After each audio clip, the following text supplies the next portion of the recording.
Ivane, za 10 dana nastupaš na Europskom prvenstvu. Kakva su tvoje očekivanja i u kakvoj si formi pred ovaj izazov? Tako je, da, za 10 dana nas očekuje Europsko prvenstvo u Armeniji. Očekivanja su naravno uvijek jako visoka.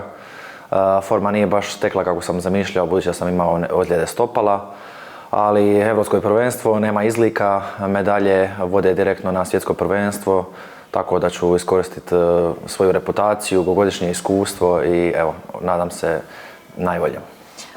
Lani si u Zadru na onom dramatičnom polufinalnom meču zapravo u zadnjim tisućinkama izgubio finale ili na kraju krajeva osvojio broncu.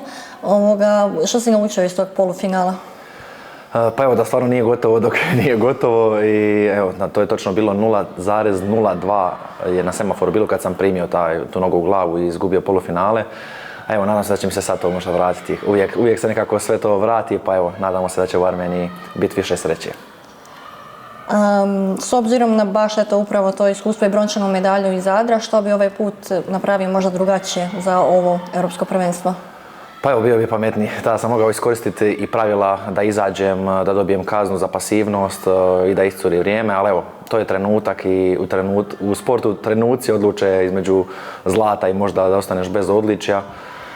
Tako kažem, znam sad trenutno možda da nisam u životnoj formi, tako da ću iskoristiti sva pravila i sve mogućnosti koje mogu iskoristiti kako bi se dokopao odličja u Armeniji. Konkurencija u kategoriji -84 je već konstantno jaka. Koga smatraš zapravo najvećim konkurentom? Pa sigurno Grk, od kojeg sam izgubio polufinale, koji je aktualni prvak Europe. Iako stvarno, kako ste rekli, ima 7-8 dečki koji mogu uzeti medalju. Sad tu dolazi neugodni Rus koji je na zadnjoj svjetskoj ligi bio treći. Konkurencija je stvarno odlična, ali evo, ja sam i nositelj zbog odličja i zbog rankinga. Dobra stvar je da se Grk i ja razdvajamo, jer dvojica sa najboljim rankingom, a da su osvajači sa zadnjeg europskog, se stavljaju na dvije različite strane. Tako da znam da je on sigurno jedina opcija za finale, a za ostale ćemo se povrnuti prije. Osim Grka, imaš li još nekoga koga smatraš većim konkurentom? Pa Grk možda najjači konkurent trenutno, ali imamo naravno i ovog Ukrajinca Čobotara, koji je osvajač brončane medalje za zadnjeg svjetskog prvenstva, bio je treći i u Zadru. Ima odličan Turčin. Ima nas 4 koji smo u top 10 na svjetskoj ljestvici, tako da to će nijanse odlučivati.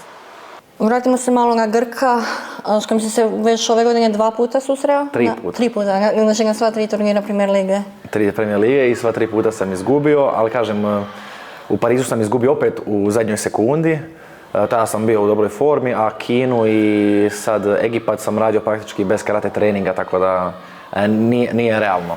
Ali prošle godine sam ga pobijedio i 9-0 u Rabatu, pobijedio sam ga i u Dublinu na Premier ligi, pobijedio sam ga u Zagrebu na Super 8 u polufinalu, tako da imam ja protiv njega pobjeda kad sam u odličnoj formi. Ovo sad što sam gubio nije bilo baš relevantno, budući da je bila takva situacija da nisam mogao trenirati zbog ozljede. Nastavno na tu ozljedu, diže li ti se nekako forma pred samo sad Europsko prvenstvo? Pa mislim da je, jer evo, 2 tjedna već treniram bez bolova. Super su nam došli ovi treninzi sa Makedoncima koji su odlični sparing partneri. U mojoj kategoriji ima isto odličan Petar Spasanovski koji ima i brončano odličje sa seniorskog europskog prvenstva. Tako da ovo je baš ono što nam je trebalo kao neki dobar zadnji podražaj prije odlaska u Armeniju. I osjećaš li dodatnu motivaciju zbog želje da ovaj put napraviš korak više u odnosu na Zadar, izboriš finale i na kraju?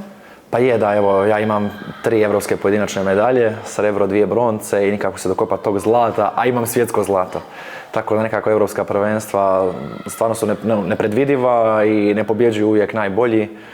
Tako da evo, kažem, imam iskustva, imam reputaciju kod sudaca, imam i kvalitetu, evo, nadam se samo da će se posložiti još to malo sreće koje mi je nedostajalo na primjer u Zadru, da odem do kraja. A s kojim rezultatom je bio zadovoljan osobno? Pa osobno bi bio zadovoljan s medaljom, budući da, što sam rekao, puno sam toga propustio u trenažnom procesu zbog ozljede, ali opet moj pobjednički šampionski mentalitet mi govori samo zlato, jer to je jedino što mi sad nedostaje. Hvala Ivane i sretno. Hvala.